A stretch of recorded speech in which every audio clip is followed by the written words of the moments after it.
হান্নান মাসুদ, দয়া করে বসুন। এটা শাহবাগ চত্বর নয়, জাতীয় সংসদ। বসুন। প্রধানমন্ত্রীও ভুল করতে পারেন। উনি অবশ্যই, ওনাকে আমরা সম্মান করি। উনি জিয়াউর রহমানের সন্তান, খালেদা জিয়ার সন্তান, প্রাইম মিনিস্টার, সংসদ নেতা। কিন্তু তার মানে এই না যে তাকে নিয়ে কোনো কথাই বলা যাবে না, তার কোনো বক্তব্যের সমালোচনা করা যাবে না। লেট মি সে, আমাদের বলতে নেই। আপনার ফ্যাসিস্টের কথা বলেন, ফ্যাসিস্টের আচরণ তো আপনাদের কাছ থেকে আসছে। চারদিকের সুউচ্চ দেয়াল আর জাঁকজমকপূর্ণ আলোয় ঘেরা রাষ্ট্রের সর্বোচ্চ আইনসভা, যেখানে আইন তৈরি হয়, ভাগ্য নির্ধারিত হয় কোটি মানুষের।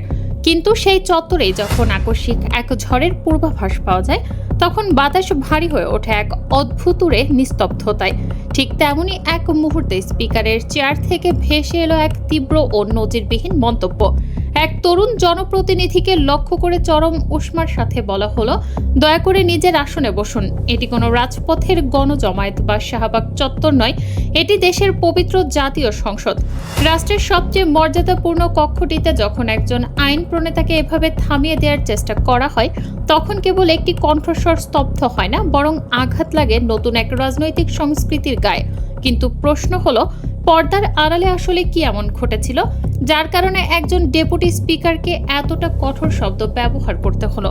কোন সেই সত্য যা শোনার পর সংসদের চেনা পরিবেশ মুহূর্তের মধ্যে এক উত্তপ্ত রণক্ষেত্রে পরিণত হয়েছিল? ঘটনার সূত্রপাত কিন্তু খুব সাধারণভাবে হয়েছিল।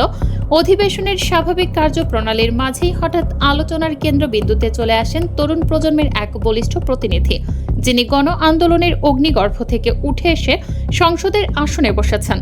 তরুণ সাংসদ হান্নান মাসুদ যখন নিজের মাইক্রোফোনটি অন করলেন, তখন হয়তো অনেকেই ভেবেছিলেন এটি অন্য 10টা সাধারণ বক্তৃতার মতোই হবে। কিন্তু তিনি যখনই রাষ্ট্রের সর্বোচ্চ নির্বাহী তথা খোদ প্রধানমন্ত্রীর সাম্প্রতিক কিছু বক্তব্য এবং দেশের ভঙ্গুর অর্থনৈতিক পরিস্থিতির দিকে আঙুল তুললেন, তখনই পুরো হলের তাপমাত্রা যেন এক লাফে কয়েক ডিগ্রি বেড়ে গেল। ব্যাংকিং খাতের চরম অস্থিতিশীলতা, বিশেষ করে একটি সুপরিচিত ইসলামী ব্যাংকের মালিকানা দখল এবং খেলাপি ঋণের পাহাড় নিয়ে যখন তিনি একের পর এক প্রশ্ন ছুড়ছিলেন, তখন শাসক দলের প্রবীণ ও প্রভাবশালী নেতাদের কপালে চিন্তার ভাঁজ স্পষ্ট হয়ে ওঠে।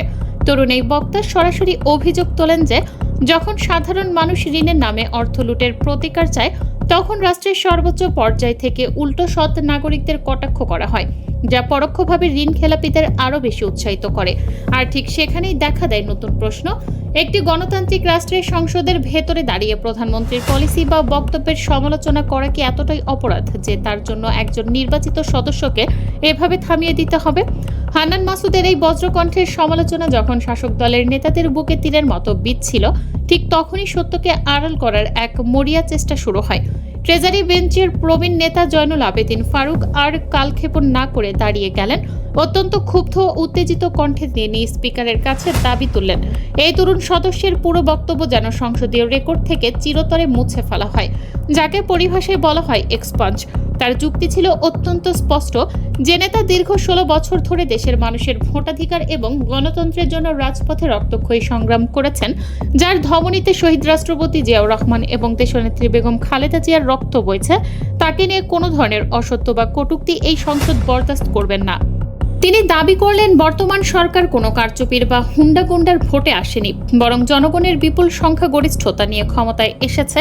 তাই প্রধানমন্ত্রীর সম্মানহানি মানে পুরো সংসদের অবমাননা। কিন্তু এখানেই শেষ নয়। যখন প্রবীণ বনাম নবীনের এই দ্বৈরথ পুরো সংসদকে গ্রাস করতে যাচ্ছিল, তখনই ঘটনার মোড় ঘুরতে শুরু করে এক অভূতপূর্ব দিকে। সবাইকে চমকে দিয়ে বাঘের মতো গর্জন করে প্রতিবাদে ফেটে পড়লেন বিরোধী দলীয় চিফ হুইপ নাহিদ ইসলাম। তরুণ এই নেতার কণ্ঠে তখন ঝরে পড়ছিল এক চরম সত্যের আলো। তিনি প্রবীণ নেতাদের চোখের দিকে তাকিয়ে অত্যন্ত দৃঢ়তার সাথে বললেন, প্রধানমন্ত্রীও তো একজন মানুষ, তারও তো মানবিক ভুল বা স্লিপ অফ টাং হতে পারে।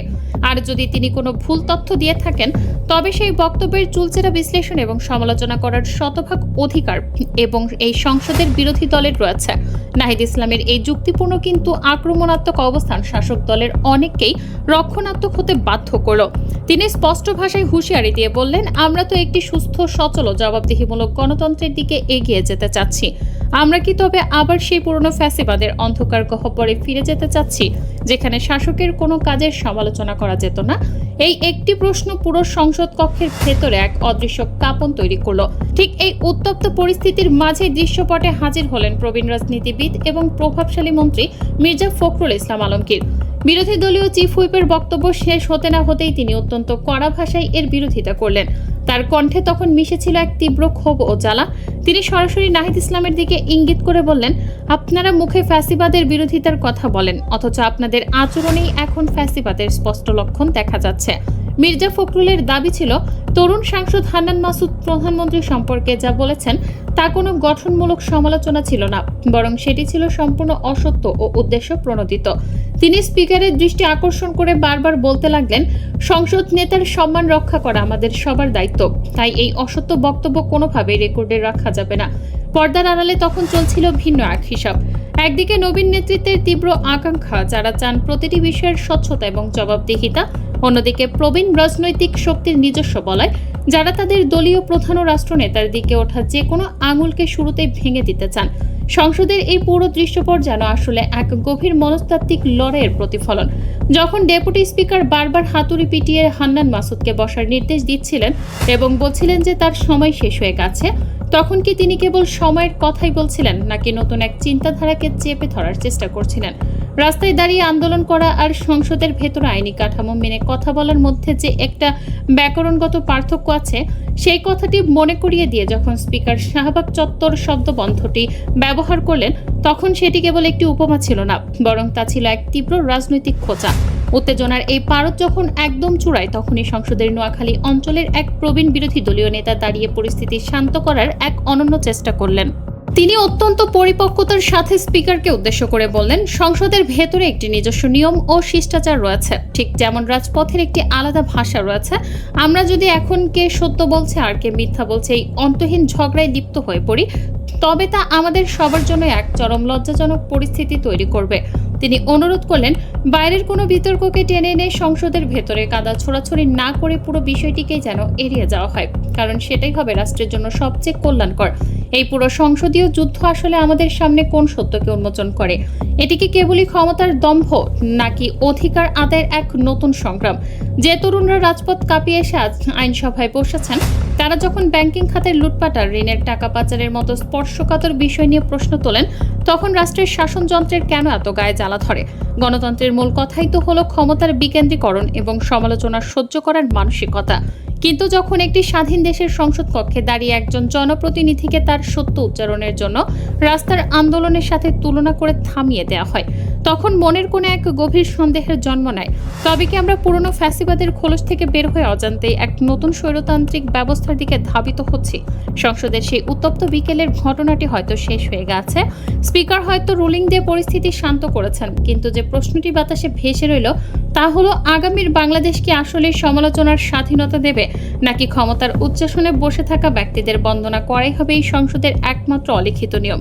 এই উত্তর হয়তো সময়ের গর্ভেই লুকিয়ে আছে, যা আমাদের সবাইকে আরও একবার গভীরভাবে ভাবতে বাধ্য করে।